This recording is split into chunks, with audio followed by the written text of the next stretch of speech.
All right, here we go. Today we have former Hells Angels leader Charles PeeWee Goldsmith. Welcome to Vlad TV. Thank you.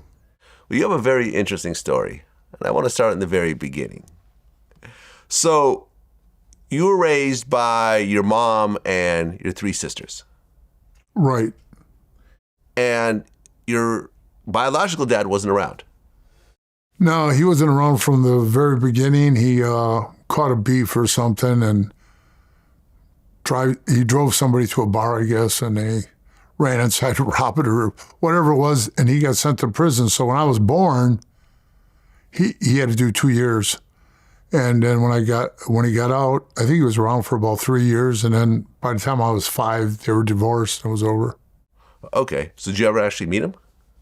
Yeah, I've met him. I seen him. Well, I remember when I was a little kid, and then I think I seen him maybe once when I was like 13 or 12 years old, and then I seen him probably when I was in my 20s a couple times, and then I even went up.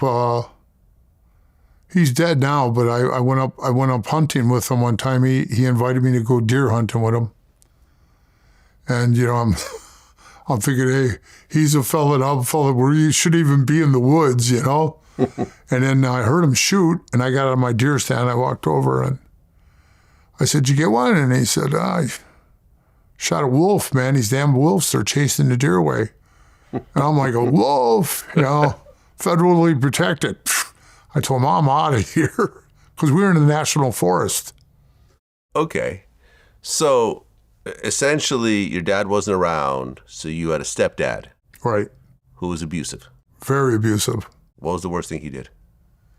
Probably punched me when he punched me in the face, broke my nose, knocked me out. Damn.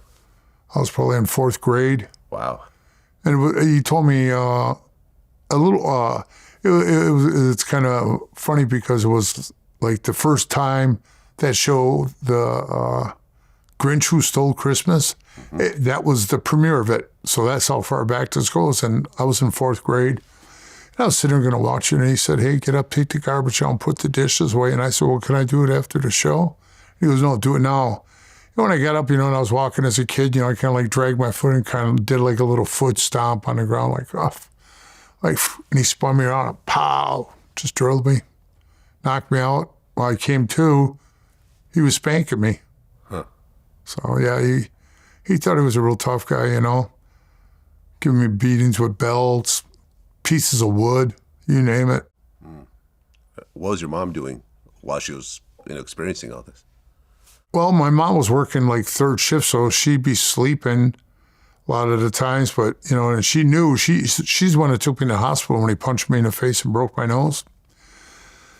And, she said, "Oh, just say that you fell down the stairs." But back then, that child abuse thing wasn't as big as it is today, Today, they would have looked into it a lot more. But, I was just thinking to myself, and I was starting to write that in my book when I first started it. And what do you call it? Like a ghostwriter guy that looked at it, and he told me, you might want to take this stuff out. And then my mom was starting to read it, and she says, "You going to put this in there? It's going to make me look like a bad mom, Well, hey, you did let him get away with a lot of shit. The shoe fits. Yeah. Okay, so you're growing up in Milwaukee, Wisconsin. Okay. And you get kicked out of Catholic school. Well, I didn't get kicked out. I graduated in 8th grade. I started off in kindergarten, in 1st grade at a place called St. Mary's Czestochowa. It was like a real old Catholic school there. I started there, and that was way back. I can tell you, it was, the easiest part to remember is when I walked in to the room and sat down, and the nun put the TV on, and we're all sitting on the floor watching the assassination of President Kennedy. So that would be, 1963? And then I got in a fight with a boy out on the playground, and he pushed me down, and I got up and I drilled him one. And they says that they were totally flabbergasted that I struck another boy with my fist. So they threw me out. And then I went to regular public schools until 7th and 8th grade. I went to St. Matthew's.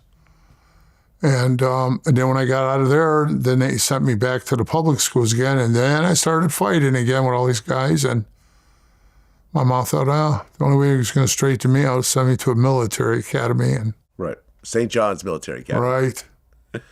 Okay. So then you go through that. And is that where you finished off your high school? No, I went there for 9th grade. And believe it or not, back then it was like $5,000 a semester, you know? Mm-hmm. And we were rolling in the dough. So my mom goes, well, I can't afford to send you back to which I was like, thank God.